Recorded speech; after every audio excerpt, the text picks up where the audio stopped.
Welcome back to Ben's Trains. Happy Civic Long Weekend to all of my friends in Ontario, and I hope everybody's having a good day and they're having some fun with their family and they're just being safe. Anyway, let's take a look at what's going on the layout here. So last video I showed you that progress had stopped on the inside loop of the helix. That was due to waiting on the availability of 22-inch radiuses. As you can see, I picked up 3 packs of them from the local hobby shop in Whitby, Daily Hobbies.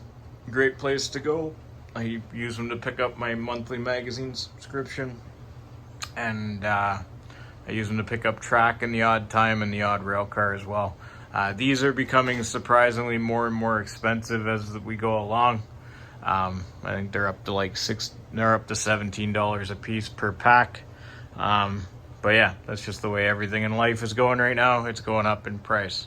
Anyway, I got something else to show you guys on layout update. So now we're going to walk over here to the lift out sections.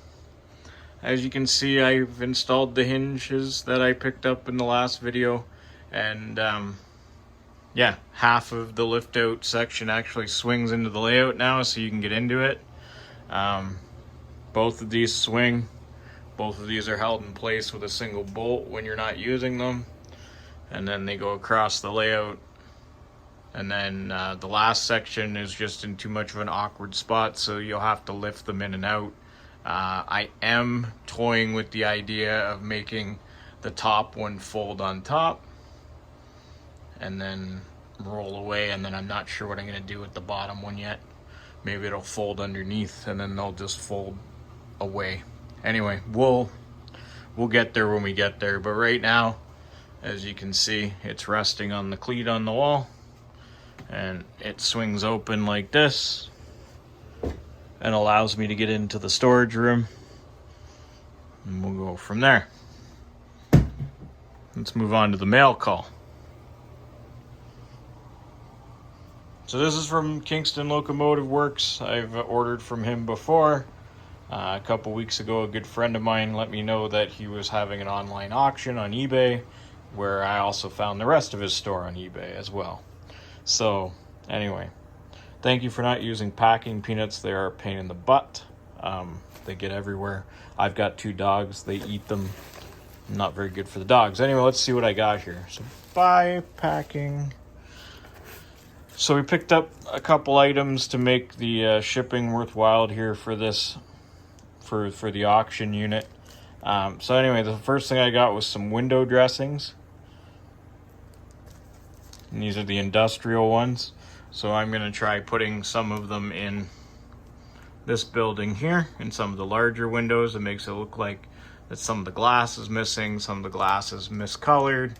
And yeah, so we'll try that. This is my hardware supply that I finished around Christmas time. And yeah, we'll just see how that goes. So I'll just set those there so I know where they are.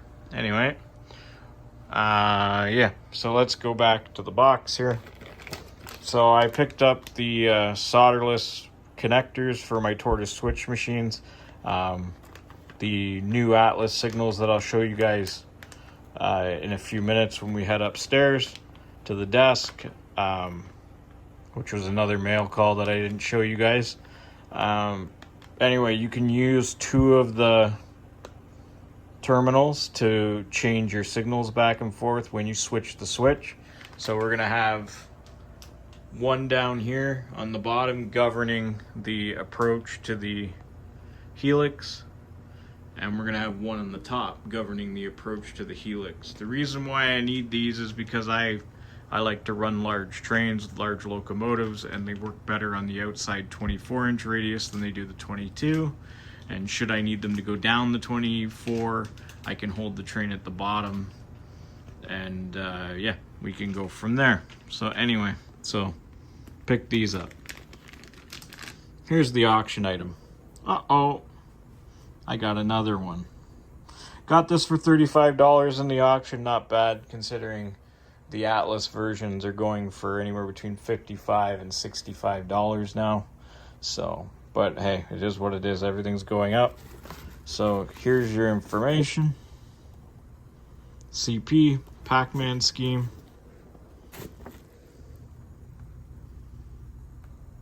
Looks great. So we'll add it to the 17 that I already have, and that'll make 18, and we'll go from there.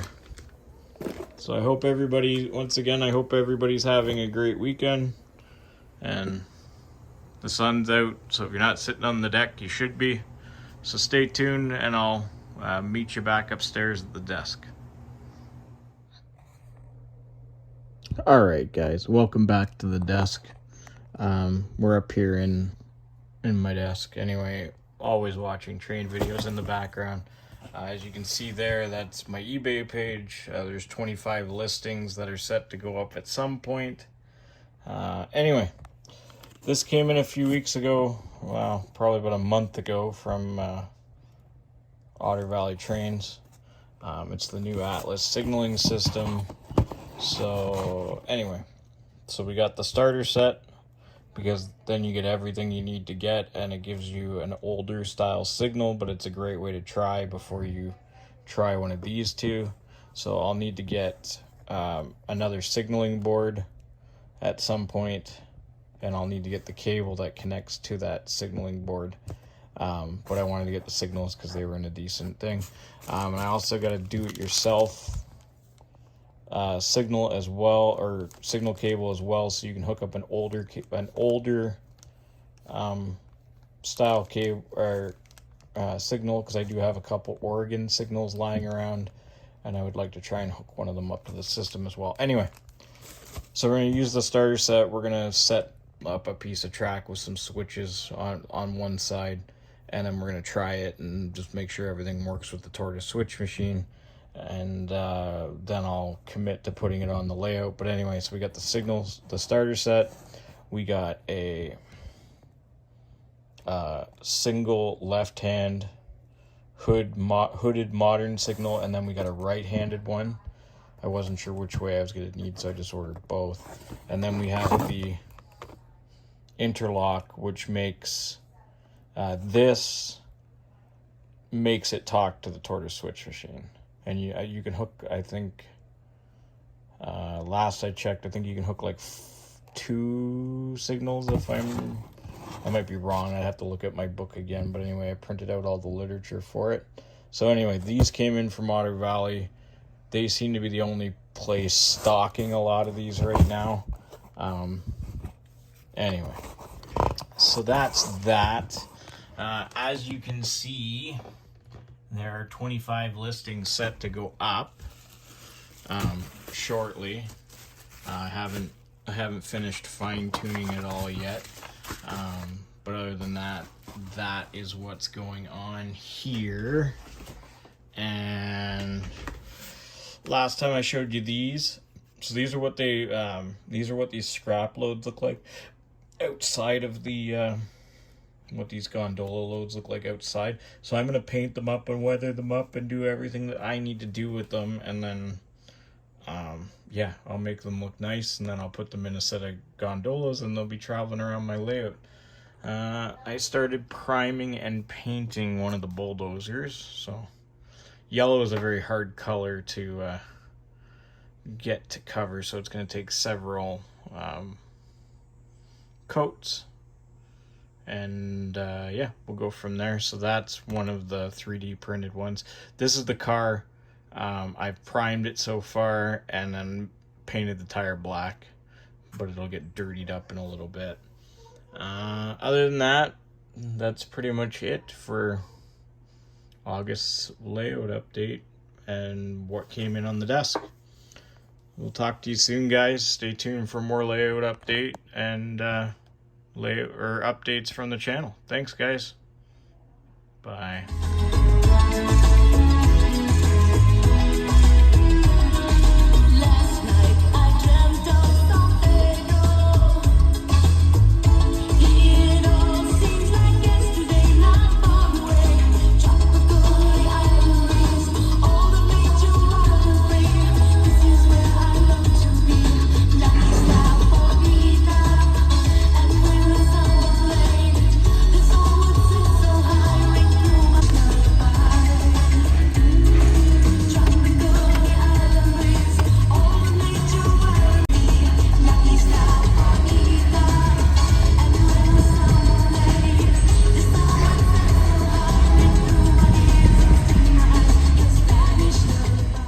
Okay guys, so what I caught here is the Oshawa switch job for the GM plant.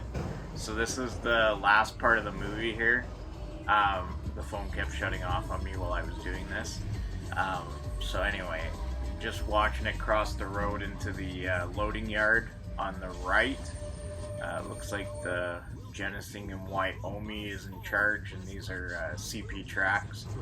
So yeah, just caught it, so I added it to the end of the video. Anyway, hope you guys enjoyed it. Talk to you soon.